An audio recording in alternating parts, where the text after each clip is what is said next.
Hallo und herzlich willkommen bei Sugar Princess. Heute zeige ich euch einen ganz einfachen Nusskuchen, super saftig und wirklich ganz schnell und easy gemacht. Diesen Kuchen kenne ich seit Jahren und backe ihn immer mal wieder. Er ist besonders beliebt bei den Kindern, aber auch einfach so als Begleitung auf einer schönen Kaffeetafel zu einer Torte. Man kann ihn natürlich mit Schoko oder Nussguss servieren oder auch einfach wie hier mit Puderzucker. Also das ist ein wirklich toller Allrounder. Für den Vatertag und für den Muttertag habe ich dieses Jahr keine speziellen Torten, wie ihr vielleicht gemerkt habt. Da findet ihr aber genug Ideen hier in der Playlist. Und ja, diesen Nusskuchen kann man auch am Vatertag durchaus servieren. Das Rezept müsst ihr nicht mitschreiben. Ihr findet es wie immer hier unten unter dem Videotitel in der Beschreibung oder auch hier auf dem kleinen i verlinkt. Und wir starten einfach direkt ins Rezept. Die Kastenform von 25 cm Länge habe ich mir schon mal eingefettet mit Butter und ausgemehlt. Ihr könnt auch eine 30er Form verwenden, dann wird der Kuchen etwas flacher, oder eine kleine Gugelhupfform, gar kein Problem. Der Ofen ist vorgeheizt auf 175 Grad Ober-Unterhitze. Wir starten in unser wunderbares Nusskuchenrezept. So, als erstes brauchen wir 200 Gramm weiche Butter in Stücken. Alle Zutaten sollten wie immer beim Backen Raumtemperatur annehmen, also eine Stunde vorher am besten rausstellen. Dazu geben wir unseren Zucker, auch nochmal 200 Gramm. Wer möchte, kann hier noch Vanillezucker hinzufügen. Ich werde einfach nachher noch etwas Vanillepaste verwenden, weil mein Vanillezucker gerade aus ist. Aber der gehört auf jeden Fall mit rein. Das verrühren wir jetzt gerade miteinander und dann kommen die Eier. Und zwar 3 Eier einfach nach und nach hinzugerührt.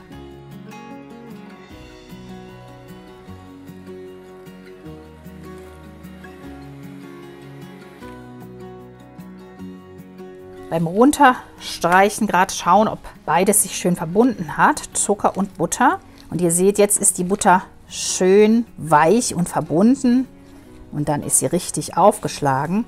Und ja, mit mancher Butter geht das einfacher, mit mancher braucht man etwas länger. Auf jeden Fall sollte es so eine schöne, geschmeidige Masse geben. Jetzt können wir die 3 Eier hinzugeben. 3 große Eier bei Raumtemperatur. Das erste. Und alle Eier schön erstmal verrühren, bevor man das nächste hinzugibt.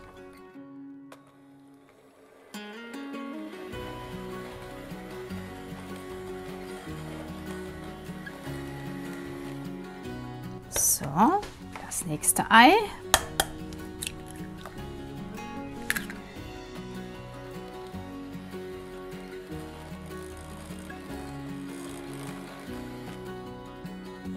Geschmeidig mit rein verrührt und die Nummer 3. Und hier geben wir dann auch noch unsere Vanillepaste hinzu, falls wir nicht Vanillezucker nehmen.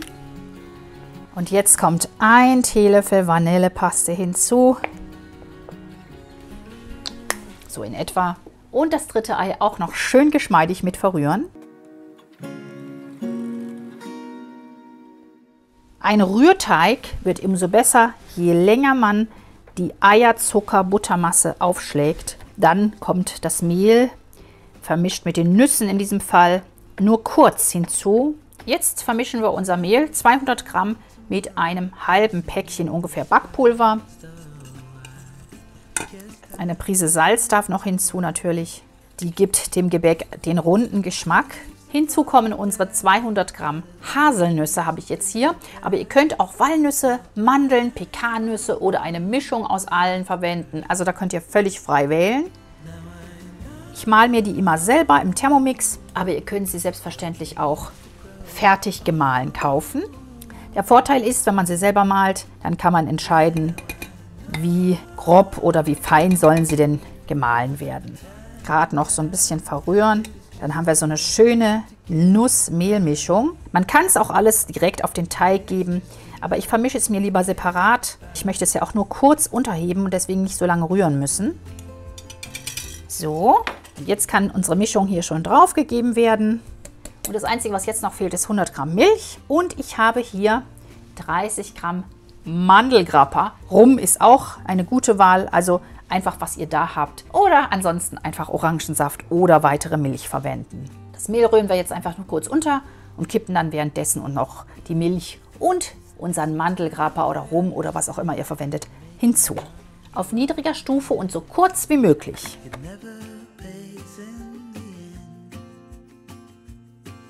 But still So, und ihr seht, das reicht auch schon. Jetzt arbeite ich nur noch mit dem Spatel gerade noch einmal kurz weiter. Absolut nicht überrühren, denn sonst wird euer Kuchen zu fest, nicht so saftig, wie er sein könnte.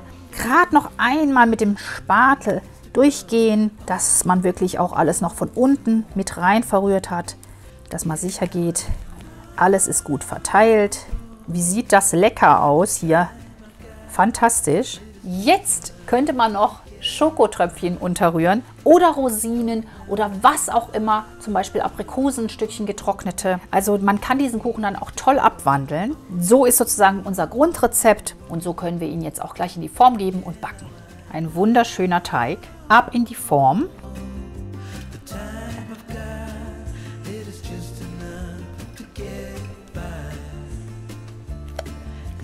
Ich finde, dem Teig sieht man schon an, dass er total saftig wird am Ende. Und wenn ihr einen Schokonusskuchen machen wollt, dann gebt einfach unter das Mehl noch etwas Kakao, Backkakao und fügt noch einen Teelöffel Zucker mehr hinzu und vielleicht auch noch ein Löffelchen Milch.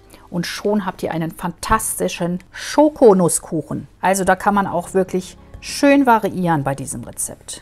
Schön glatt streichen.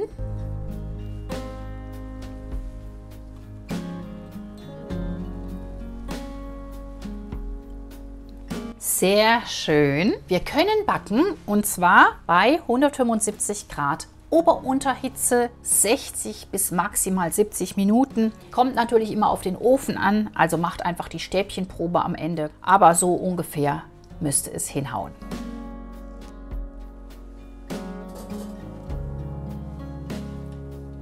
So, während der Kuchen nun backt, räume ich mir die Küche auf und nach 30 Minuten schaue ich dann mal und schneide ihn eventuell einfach mit einem scharfen Messer in der Mitte mal ein, dass er einfach schön ausbackt. Wenn er von selber schön aufreißt, dann kann ich mir das sparen. Aber manchmal muss man da so ein bisschen nachhelfen und das kann man mit einem scharfen Messer dann einfach machen.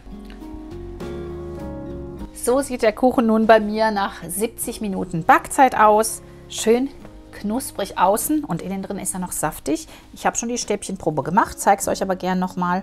Hier in der Mitte schauen. Und wenn da das Stäbchen ohne oder mit ganz wenigen Krümeln rauskommt, ist der Kuchen fertig gebacken. Die Temperatur kann man auch während des Backens etwas runterstellen. Das musste ich machen, weil es wäre sonst zu dunkel geworden. Aber meine Familie mag es so, außen knusprig, innen saftig. Am besten lassen wir ihn nun in der Form schön auskühlen. Mindestens 10 Minuten, besser eine halbe Stunde oder Stunde. Dann erst stürzen, dass er euch nicht bricht. Und dann sehen wir uns wieder zum Puderzuckern und zum Probieren. Eine halbe Stunde habe ich ihn stehen lassen. Normalerweise warte ich einfach eine Stunde und dann stürze ich ihn. Aber jetzt bei den Dreharbeiten muss das natürlich etwas schneller gehen. Und dann gucken wir mal, ob er gut rauskommt. Wunderbar. Bleibt nichts übrig. So kann man ihn nun auskühlen lassen und dann einfach mit einem Guss verzieren, Schoko, Nuss, was ihr gerne wollt. Und am einfachsten geht es natürlich mit einem Hauch Puderzucker. Und da kommt der Hauch Schnee.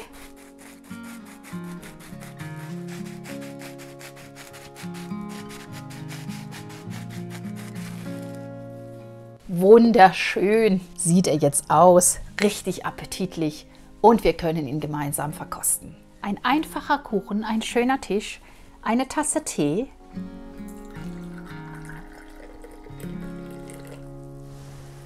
Er ist jetzt noch ein bisschen warm innen drin, glaube ich.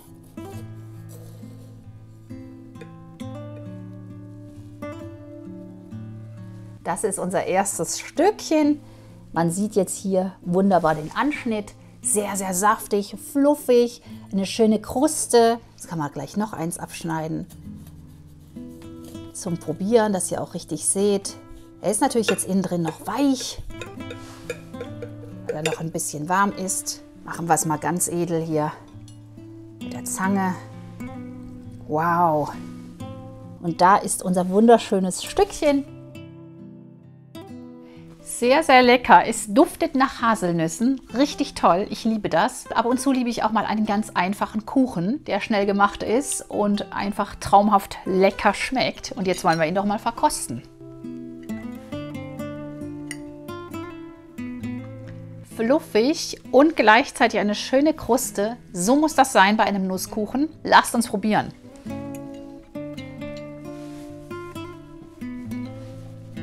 Ein Schlückchen Tee dazu. Muss sein. Und jetzt nochmal mit der Kruste hier vorne. Diese Kruste knuspert im Mund und innen drin ist der Kuchen fluffig. So muss der für uns zumindest sein. Sehr, sehr lecker. Müsst ihr ausprobieren. Einfach ein Traumkuchen. Das war unser Lieblings-Nuss-Kastenkuchen. Wirklich ein schönes Rezept, was wir seit Jahren zubereiten in unserer Familie. Ich hoffe, ihr probiert es einmal aus und schreibt mir dann gerne, wie es euch gefallen hat. Und schickt mir gerne eure Fotos von euren nachgebackenen Werken, sei es nun dieser Kuchen oder etwas anderes, auf Facebook oder Instagram. Die Links dazu findet ihr auch hier unten in der Infobox. Dort findet ihr auch, wie gesagt, den Link zum Rezept, zum Nachlesen und zum Ausdrucken.